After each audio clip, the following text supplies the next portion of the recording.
नेहा बेटा जरा drawing room की सेंटर टेबल पर रखी मैगजीन देना। पढ़ूंगा तो थोड़ा टाइम पास हो जाएगा। उमा शंकर ने अपने कमरे से आवाज लगाई।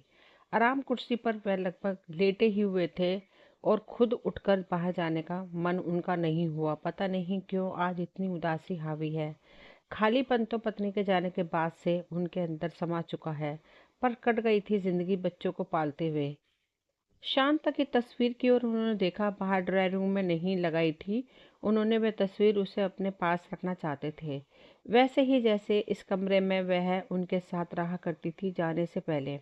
नेहा तो उनकी एक आवाज़ पर बचपन से ही दौड़ दौड़ कर काम करने की आदी है। शांता के गुजर जाने के बाद वह उस पर ही पूरी तरह से निर्भर हो गए थे। बेटा तो शुरू से ही उनसे दूर रहा था, पहले पढ़ाई के कारण हॉस्टल में और फिर बाद में नौकरी के कारण दूसरे शहर में। एक सहज रिश्ता या कुछ कहे कंफर्ट लेवल उसके साथ बन नहीं पाया था। हालांकि वह जब भी आता था पापा की हर चीज़ का ख्याल रखता था, ज़रूरत की चीज़ें जुटा कर जाता था ताकि पापा और नेहा को कोई परेशानी ना हो। बेटे ने जब भी उनके पास जाना चाहा, न जाने क्यों वे एक कदम पीछे हट जाते थे। एक अबूझ सी दीवार खिंच जाती थी। उन्होंने किसी शिकायत या नाराजगी की वजह से ऐसा नहीं था, और कारण वे खुद भी समझ नहीं पाए थे और ना ही बेटा। शांता की मौत की वजह वह नहीं था, फिर भी उन्हें लगता था कि अगर वह उन छुट्टियों में घर आ जाता तो शांता कुछ और दिन जी लेती।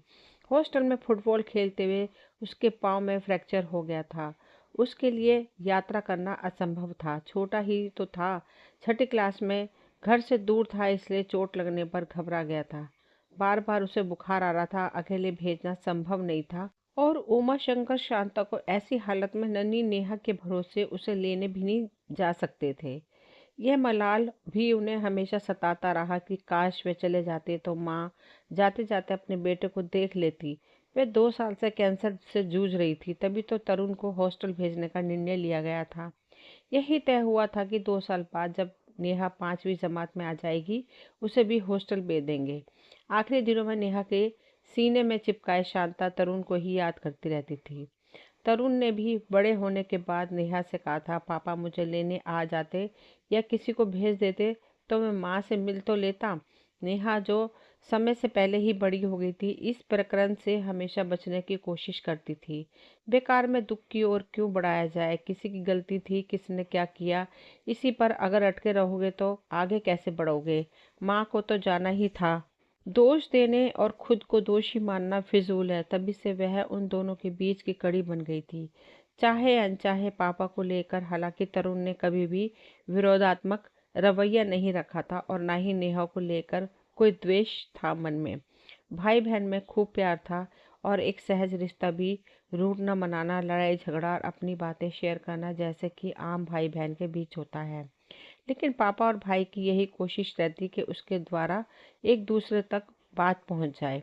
यह कहना गलत ना होगा कि नेहा पापा और भाई के बीच एक सेतु का काम करती थी। उसके माध्यम से अपनी अपनी बात एक दूसरे तक पहुंचाना उन दोनों को ही आसान लगता था। कभी कभी नेहा को लगता था कि उसकी वजह से ही पिता पुत्र दो किनारे पर अटके रहे। वह ऐसी नदी बन गई जिसके लहरें दोनों किनारों पर जाकर बहाव की यहाँ वहाँ धकेलती रहती है, लेकिन दोनों किनारों के बहाव को चाहकर भी आपस में एक कर पाने में असमर्थ रही। बचपन की बात अलग है, तब उसे उन दोनों के बीच मध्यम बनने में बहुत आनंद आता था। लगता था कि वह बहुत समझदार है। माँ भी बहुत हंसा करती थी कि देखो छुटकी को बड़ा बनने में कितना आनंद आता है। अरे अभी से क्यों इन पचड़ों में पड़ती है, बड़े होने पर तो जिम्मेदारियों की भारी भारी बोझ उठाने ही पड़ते हैं, वह अक्सर कहती। लेकिन उसे तो पापा और भाई दोनों पर रोब झाड़ने में बड़ा मजा आता था। पर अब जिंदगी और रिश्तों के मर्म को समझने के बाद उसे एहसास हो चुका था कि उसका माध्यम बने रहना ही कितना गलत है। दूरियां तभी खत्म होती है जब वे बीच में नहीं होगी। पर उसके बिना जीने की कल्पना दोनों ही ने करना चाहते थे। नदी बस निर्विघ्न बहती रहे तो रिश्ता रीतेगा नहीं, सूखेगा नहीं। आवाज लगाने के बाद उमा शंकर को अपनी भूल का एहसास हुआ। नेहा तो अब है ही नहीं यहाँ। ये लीजिए पापा जी। अनुभा ने जैसे ही उनकी आवाज़ सुनी, मैगजीन लेकर तुरंत उनके कमरे में उपस्थित हो गई। पापा जी और कुछ चाहिए? उसने बहुत ही शालीनता से पूछा। नहीं कुछ नहीं चाहिए, होगा तो खुद ले लूंगा। भूल गया था पल भर की नेहा नहीं है। तिरस्कार, कटुता, क्रोध मिश्रित तीक्ष्ण स्वर और चेहरे पर फैली कठोरता, इस तरह की प्रतिक्रिया और व्यवहार की अनुभा को आदत हो गई है। अब पापा उसके सीधे मुंह बात नहीं करते। कोई बात नहीं, पर वह अपना फर्ज निभाने में कभी पीछे नहीं हटती। अनुभा समझती है कि नेहा की कमी उन्हें खलती है, इसलिए बहुत खिन्न रहने लगे हैं। आखिर बरसों से नेहा पर निर्भर रहे हैं। वह उनकी हर आदत से परिचित है, जानती है कि उन्हें कब क्या चाहिए। रिटायर होने के बाद से तो वे छोटी छोटी बातों पर ज्यादा ही उखड़ने लगे हैं। शुरुआत में अनुभा को बुरा लगता था, पर अब नहीं। शादी हुए 1.5 साल ही हुए हैं और 1 साल से नेहा यहाँ नहीं है। पता नहीं क्यों दूसरे शहर की नौकरी को उसने प्राथमिकता दी, जबकि यहाँ भी ऑफर थे उसके पास नौकरी के। कुछ तो वह इसकी वजह समझती थी। नेहा कोई भी फैसला बिना सोचे समझे नहीं करती थी। अनुभा ने तब मनी मन उसे सराहा भी था, पर उसके जाने के बाद वह सहम भी गई थी। कैसे संभालेगी वह घर को, पिता पुत्र के बीच पसरे ठंडेपन को। कितने कम शब्दों में संवाद होते हैं। बाप रे, वह तो अपने पापा से इतनी बातें करती थी, सब उसे चैटर बॉक्स कहते हैं। उसका भाई भी तो पापा से चिपका रहता है, और माँ दिखावटी गुस्सा करती है कि माँ से तो तुम दोनों को कोई लगाव है ही नहीं, पर भीतर ही भीतर बहुत खुशी महसूस करती है। बच्चों का पिता से लगाव होना जरूरी है, क्योंकि माँ से प्यार आत्मीयता का संबंध सहज और स्वाभाविक ही होता है, उसके लिए प्रयत्न नहीं करने पड़ते। उस पर वह ठहरी एक विजातीय लड़की, बेटे ने लव मैरिज की। यह बात भी पापा को बहुत खटकती है, अनुभा जानती है। वह तो नेहा ने स्थिति को संभाल लिया था, वरना तरुण उसे लेकर अलग हो जाने पर आमदा हो गया था। दोनों के बीच सेतु बन रिश्तों पर किसी तरह पैबंद लगा दिया था। अनुभा भी शादी के बाद नेहा पर बिल्कुल निर्भर थी। ननंद भाभी से ज्यादा उनके बीच दोस्ती का रिश्ता अधिक था। जब उसने तरुण से शादी का फैसला किया था तो माँ के मन में आशंकाएं थी। इतने समय से नेहा ही घर संभालती आ रही है, पूरा राज है उसका, कहीं वह पूरे तुम्हें तुम्हारे अधिकारों से वंचित ना कर दे। तरुण भी तो उसकी कोई बात नहीं टालता, जबकि है उससे छोटी, कहीं सास बनने की कोशिश न करे। संभल कर रहना, अपने अधिकार न छोड़ना। कुंवारी ननद वैसे भी जी का जंजाल होती है। अनुभा को ना तो अपने अधिकार पाने के लिए लड़ना पड़ा और ना ही उसे लगा कि नेहा निरंकुश शासन करना चाहती है। हनीमून से जब वे लौट कर आए थे और सहमे कदमों से जब अनुभा ने रसोई में कदम रखा, तो घर की चाबियों का गुच्छा उसे थमाते हुए नेहा ने कहा था, भाभी संभालो अपना घर, बहुत निभा ली मैंने जिम्मेदारियां, थोड़ा मैं भी जी लूं। अरुण को पापा को जैसे चाहे संभालो, पर मुझे मुक्ति दे दो। आपकी सहायता करने को हमेशा तत्पर रहूंगी, ऐसे टिप्स भी दूंगी जिनसे आप इन 2 मिसाइलों से निपट भी लेंगी। बचपन से बड़े पैंतरे अपनाने पड़े हैं तो सब दिमाग में रजिस्टर्ड हो चुके हैं। सब आपको दे दूंगी ताकि मेरा दिमाग खाली हो, उसमें कुछ नई और फ्रेश चीजें भरे। मुस्कुराते हुए जिस अंदाज से नेहा ने कहा था, उससे अनुभव को जहां हंसी आ गई थी वहीं सारा भय भी दूर हो गया था। नहाई की कुंवारी नंदों को बदनाम किया जाता है, उनसे अच्छी सहेली और कौन हो सकती है ससुराल में। उसके बाद नेहा ने जैसे एक बैंक सीट ले ली थी, अनुभा ने मोर्चा संभाल लिया था। पापा को अनुभा को दिल से स्वीकारने की बेटी जैसा सम्मान स्नेह मिलने के लिए नेहा को यही सही लगा था कि वे एक दूरी बना ले। इससे नेहा पर पापा की निर्भरता कम होगी, साथ ही अनुभा को वह समझ पाएंगे और साथ ही तरुण को भी। सेतु नहीं होगा तो खुद ही संवाद स्थापित करना होगा उन दोनों को। भाभी, आप उन दोनों के बीच सेतु बनने की गलती मत करना, आपको बहुत कुछ नजरअंदाज करना होगा। बेशक उन लोगों को लगे कि आप उनकी अपेक्षा कर रही हैं, नेहा ने कहा था तो अनुभा ने उसका माथा चूम लिया था। 2-3 साल ही तो छोटी है उससे, पर एक ठोस संबल उसे भी चाहिए होता ही होगा। लाओ तुम्हारे बालों में तेल लगा देती हूँ, अनुभा ने कहा तो नेहा झट से अपने बालों को खोलकर फर्श पर बैठ गई थी। कोई पैम्पर करे तो कितना अच्छा लगता है। तब अनुभा ने उसे अपनी गोदी में लिटा लिया था। भाभी लगता है मानो माँ की गोद में लेटी है, तरस गई थी इस लाड़ के लिए। लोगों को लगता है कि घर की सत्ता मेरे हाथ में है, इसलिए मैं खुश नसीब हूँ। किसी की हिम्मत नहीं कि रोके टोके, पर उन्हें कौन समझाए कि रोकना टोकना, प्रतिबंध लगाना या डांट सुनना कितना अच्छा लगता है। तब यह नहीं लगता कि हम किसी जिम्मेदारी के नीचे दबे हैं। दूरियां कभी कभी कितनी अच्छी हो सकती हैं। अनुभा को एहसास हो रहा था कि नेहा के जाने के बाद उसे बहुत दिक्कतें आईं। पिता पुत्र के बीच अक्सर छाया रहने वाला मौन, और बात बात पर पापा को उसे अपमानित करना, उसकी गलतियां निकालना और विजातीय होने के कारण उसको सही बात को भी गलत ठहराना।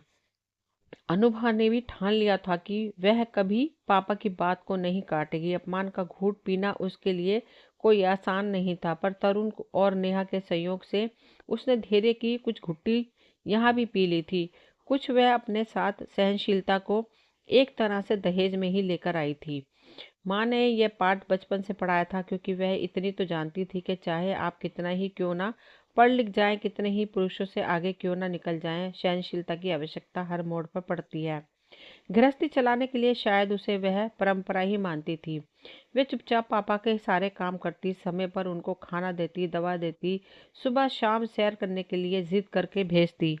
वह कुछ अलग नहीं कर रही थी। ऐसा तो वह अपने मायके में भी करती थी, केवल रिश्तों के नाम यहाँ अलग था। पर रिश्ता तो वही था, पिता का। उससे गलतियां होती थी, स्वाभाविक ही है। तो क्या हुआ? नेहा कहती, ज्यादा मत सोचो भाभी, बहुत गड़बड़ हुई तो मैं अपनी जिम्मेदारी से भागूंगी नहीं। यह मत सोचना कि मैंने अपनी आज़ादी पाने के लिए एक कदम उठाया। मैं तो केवल आपको उस घर में आपका अधिकार दिलाना चाहती हूँ। पापा को थोड़ा सक्रिय भी होना पड़ेगा, वरना जंग लग जाएगी उनके शरीर में और मन में। असहाय और अकेले होने की भावना से खुद को ही आहत करते रहेंगे और दूसरे पर निर्भर हो जाएंगे। हर काम के लिए उन्हें मन की उदासी से निकालकर पहले खुद के लिए और फिर दूसरों के लिए जीना सीखना होगा। अपने को दोषी मानकर और आत्म प्रताड़ना और स्वयं पर दया करते रहना उनका स्वभाव सा बन गया है। हम केवल मदद कर सकते हैं, पर निकलना उन्हें खुद ही होगा, फिर चाहे उन्हें कुछ झटके ही क्यों ना देने पड़े। आसान नहीं है, पर भाभी अब तो मुझे भी वह फोन पर बहुत कुछ सुना देते हैं। मजा आता है, कम से मुझे पेडिस्टल से तो उतार रहे हैं। अब थोड़ी कम थकान महसूस करती हूँ, पर आपको थकाने के लिए सॉरी। चलो भैया से थकान उतरवा लेना। हंसी थी वह जोर से, तो अनुभा के चेहरे पर लाली छा गई थी। जब रोज एक स्थिति से गुजरना पड़े तो वह आदत बन जाती है और फिर खलती नहीं है। उमा शंकर के साथ ही कुछ ऐसा हो रहा था। देख रहे थे कि बेटा बहू उनका कितना ध्यान रखते हैं। बेटे के साथ संवाद बढ़ गया था, क्योंकि अनुभा ने सेतु बनने से साफ मना कर दिया था। फिर नाराजगी करे तो वे किस बात पर कब तक बेवजह नुक्स निकालते रहेंगे। जब वे पार्क में सैर करने जाते हैं तो देखते सुनते तो कि बूढ़े माँ बाप के साथ कितना व्यवहार बुरा होता है बेटा बहू का। कुछ तो खाने के लिए तरसते रहते हैं, ना समय पर खाना मिलता है, ना दवा, और पैसे के लिए भी हाथ फैलाते रहो। महानगरीय जीवन की त्रासदी से अवगत हैं वह। भाग्यशाली हैं कि उनकी दशा सुखद है। पेंशन का पैसा बैंक में ही पड़ा रहता है, जब जो चाहे खरीद लेते हैं, खर्च कर लेते हैं। तरुण तो एक बार भी कहने पर ही सारी चीजें जुटा देता है। नेहा नहीं है, तब भी जिंदगी मजे से कट रही है उनकी। जब इंसान आत्म मंथन करने लगता है तो दिमाग में लगे जाले साफ होने लगते हैं। पिता पुत्र के बीच खिंची दीवार धीरे धीरे ही सही दरकने लगी थी। बहू बेटे नहीं बन सकती थी। वे मानने वाले उमा शंकर उसे बहू का दर्जा देने लगे थे, उसके विजातीय होने के बावजूद। नेहा ने जो दूरियां बनाई थी, वे अनुभा को, तरुण को उनके पास ला रही थी। नेहा उमा शंकर ने जैसे ही आवाज लगाई तो गले में ही रोक लिया। कमरे के भीतर ही सिमट गया नेहा का नाम। अनुभा, मैं आज शाम को खिचड़ी खाऊंगा, साथ में सूप बना देना, अगर दिक्कत ना हो तो। रसोई के दरवाजे पर खड़े उमा शंकर ने धीरे स्वर में कहा। झिझक थी उनके स्वर में। समझती है अनुभा, वक्त लगेगा दूरियां खत्म होने में। एकाएक कदम की दूरी ही बेशक तय हो, पर शुरुआत तो हो गई है। वह इंतजार करेगी जब पापा उसे बहू नहीं बेटी समझेंगे। नेहा भी तो कब से उस दिन का इंतजार कर रही है। वह जानबूझकर आती नहीं है मिलने भी, कि पापा कहीं उसे देखकर अनुभा के प्रति कठोर न हो जाएं। बहुत ग्लानि होती है कई बार, भाभी मेरी वजह से आपको इतना सब झेलना पड़ रहा है। कल जब अनुभा से बात हुई थी तो नेहा ने कहा था, गिल्ट फीलिंग से बाहर निकलो नेहा, सब ठीक हो जाएगा, आ जाओ थोड़े दिनों के लिए, तरुण भी मिस कर रहे हैं तुम्हें। अनुभा ने सोचा कल ही नेहा को फोन करके कहेगी कि उसे आ जाना चाहिए मिलने। बेटी है वह, घर की अनुभव को अधिकार दिलाने के चक्कर में अपना हक और अपने हिस्से के प्यार को क्यों छोड़ रही है। वह तो कितना तड़प रही है सबसे मिलने के लिए। फोन पर चाहे जितनी बातें कर लो, पर आमने सामने बैठकर बात करने का मजा ही कुछ और होता है। सारी भावनाएं चेहरे पर दिखती हैं। तब अरे पापा, बिल्कुल बन जाएगा, मैं भी आज खिचड़ी खाऊंगा और साथ में सूप, वहाँ मजा आ जाएगा। तरुण उनके साथ आकर खड़ा हो गया। दोनों साथ साथ खड़े थे। अपने पन की एक सौंधी खुशबू खिचड़ी के लिए बनाए तड़के के साथ उठी, और अनुभव को लगा जैसे आज देहरी पार करके उसने सचमुच अपने घर में प्रवेश किया है। दोस्तों, कैसी लगी कहानी? ये कहानी यहीं तक थी। मुझे उम्मीद है आप सभी को पसंद आई होगी। अगर पसंद आई हो तो प्लीज़ चैनल को सब्सक्राइब करें, वीडियो को लाइक शेयर करें। मिलती हूँ अगली कोई नई कहानी लेकर। तब तक के लिए सभी का कहानी सुनने के लिए तहे दिल से शुक्रिया।